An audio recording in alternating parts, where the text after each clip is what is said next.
এই কাজ করতে না পারেন, বিএনপি নেতৃত্ব দেওয়ার জন্য আপনি চেষ্টা করবেন না, পারবে না, অন্য কেউ পারলে দিবে, না হলে আল্লাহ আল্লাহ দেখবে, ভালো দলের সাথে আল্লাহ থাকবে।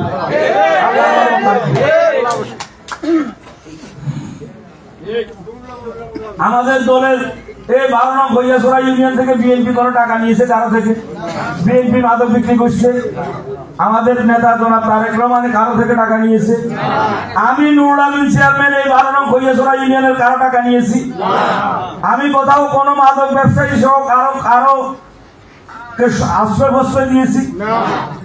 আমার বদনামটা কেন হবে? আপনার কারণে আমার বদনাম কেন হবে? আপনার কারণে আমার নেতার বদনাম কেন হবে? আপনার কারণে আমার দলের বদনাম কেন হবে? আমরা সেটা মেনে নেব না।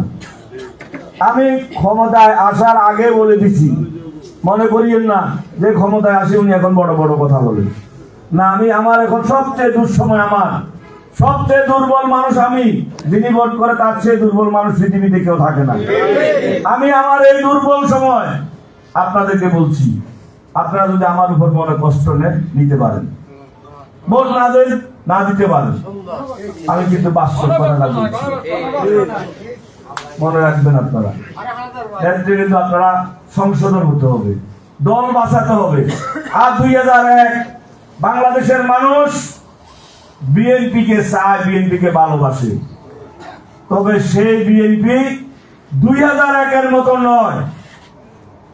জিয়াউর রহমানের বিএনপি কে মানুষ ভালোবাসে, ক্ষমতায় দেখতে চায়। আপনাদেরকে মনে রাখতে হবে। আপনাদের 2001 সালের কর্মকাণ্ডের কারণে আমরা 17 বছর ক্ষমতার বাইরে ছিলাম। আপনারা অপকর্ম করে পালিয়ে গিয়েছেন। আমরা রাস্তায় রাস্তায় শিকার কুকুরের মতো কষ্ট করেছি। রাত ছিল না, দিন ছিল না, কখনো মসজিদে কাটিয়েছি, কখনো বাস স্টেশনে কাটিয়েছি, কখনো জঙ্গলে কাটিয়েছি, কখনো নদীতে কাটিয়েছি। কিন্তু আপনারা ছিলেন না যারা অপরাধ 2001 সালে করেছিলেন। বারবার খুন করার জন্য গুম করেছে, বারবার জেলে নিয়েছে, বারবার নির্যাতন করেছে, মৃত্যুর জন্য বারবার চেষ্টা করেছে। আল্লাহর রহমতে আপনাদের দোয়ায় আল্লাহ আমাদেরকে বাঁচিয়ে রেখেছে। আপনারা কিন্তু পালিয়ে গিয়েছিলেন যারা অপরাধ করেছে, কষ্ট আমরা পেয়েছি। এই আওয়ামী লীগ কত নষ্ট দল মনে করেন। আপনারা আমাকে 1 মাস আগে উপজেলা চেয়ারম্যান নির্বাচিত করেছেন, আমাকে দায়িত্ব পালন করতে দেয় নাই। তারা